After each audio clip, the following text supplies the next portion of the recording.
Dessert আইটেমের একটা perfect recipe হচ্ছে এই গাজরের রসমালাই রেসিপি। আপনি যদি চান ইফতারের টেবিলে কিন্তু এই পর্যায়ে এই রেসিপিটা বানিয়ে রাখতে পারেন, একেবারে নিমিষেই শেষ হয়ে যাবে। তো আসসালামু আলাইকুম এভরিওয়ান, আজকে আমি আপনাদের জন্য নিয়ে এসেছি পারফেক্ট একটা গাজরের রসমালাই রেসিপি।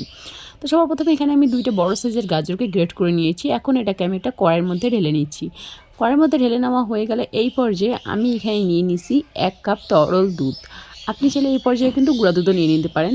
আমি এখানে 1 কাপ তরল নিয়েছি, তারপরে দিয়ে দিছি 1/2 কাপ চিনি। আপনি চাইলে চিনির পরিমাণটা কমিয়ে বা বাড়িয়েও নিয়ে নিতে পারেন। নিয়ে নিছি 1 চামচ গুঁড়া দুধ, 1 চামচ ঘি। ঘিটা দিলে ফ্লেভারটা খেতে অসাধারণ লাগে। তো এখন সবগুলো উপকরণকে একসঙ্গে খুব ভালো করে মিশিয়ে নিচ্ছি।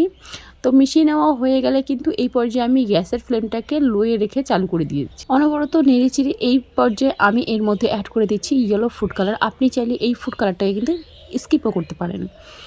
তো ফুড কালার দেওয়ার ফলে কিন্তু এর একটা সুন্দর কালার আসবে, তার জন্য কিন্তু আমি এই পর্যায়ে ফুড কালারটা ইউজ করেছি।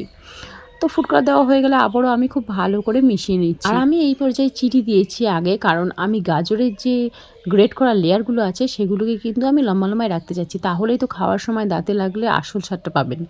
তো তারপরে এটা একটু ফুটে উঠলে আমি এর মধ্যে দিয়ে দিচ্ছি 2 চামচ সুজি। সুজিটা কিন্তু এখানে বাইন্ডিংয়ের কাজ করবে। তো আমি সুজি দিয়ে আবারও খুব ভালো করে নেড়ে নিচ্ছি। কোনোভাবেই কিন্তু জালটাকে বাড়াবেন না, লোয়ে রাখবেন।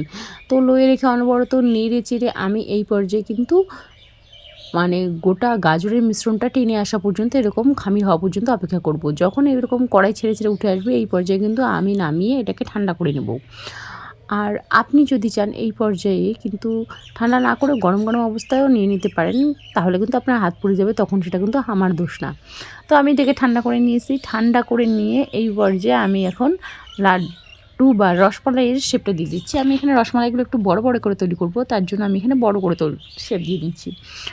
আপনি চাইলে কিন্তু ছোটো ছোটো করেও, যেমন নর্মাল রসমালাই হয় সেরকম শেপেও দিয়ে দিতে পারেন। আমি এখানে বড় করে তৈরি করে নিচ্ছি। দেখুন আমার গাজরের লাড্ডুটা কতটা সুন্দর হয়েছে, বা রসমালাইটা।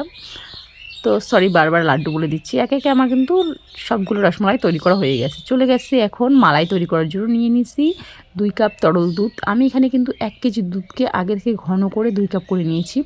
আর তারপরে দিয়ে দিচ্ছি 2 চামচ গুঁড়া দুধ। গুঁড়া দুধ দেওয়ার কারণে কিন্তু দুধটা খুব তাড়াতাড়ি ঘন হয়ে আসবে, আর টেস্টটাও খুব ভালো আসবে।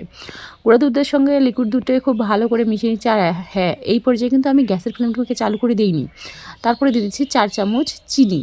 চিনিটা দিয়েও আবারও মিশিয়ে নিয়ে এই পর্যায়ে আমি গ্যাসের ফ্লেমটাকে চালু করে দিয়েছি। চালু করে দিয়ে একদম লোয়ে রেখেছি। লোয়ে রেখে অনবরত নেড়েচেড়ে আমি চিনি আর গুঁড়ো দুধটাকে একসঙ্গে ভালো করে মিশিয়ে নিচ্ছি।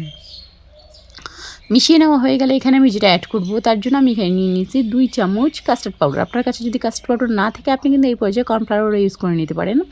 আর তারপরে দিয়ে দিচ্ছি পরিমাণ মতো পানি দিয়ে খুব ভালো করে এটাকে মিশিয়ে নিচ্ছি। মিশিয়ে নেওয়া হয়ে গেলে এখন আমি সেই ফুটন্ত দুধের উপরে এটাকে অল্প অল্প করে দিয়ে অনবরত নাড়তে থাকবো।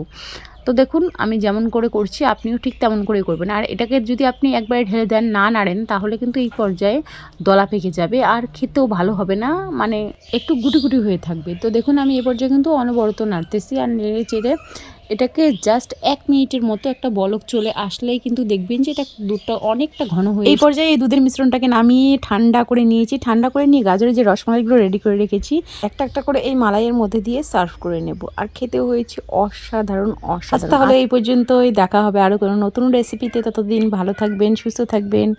আল্লাহ হাফেজ।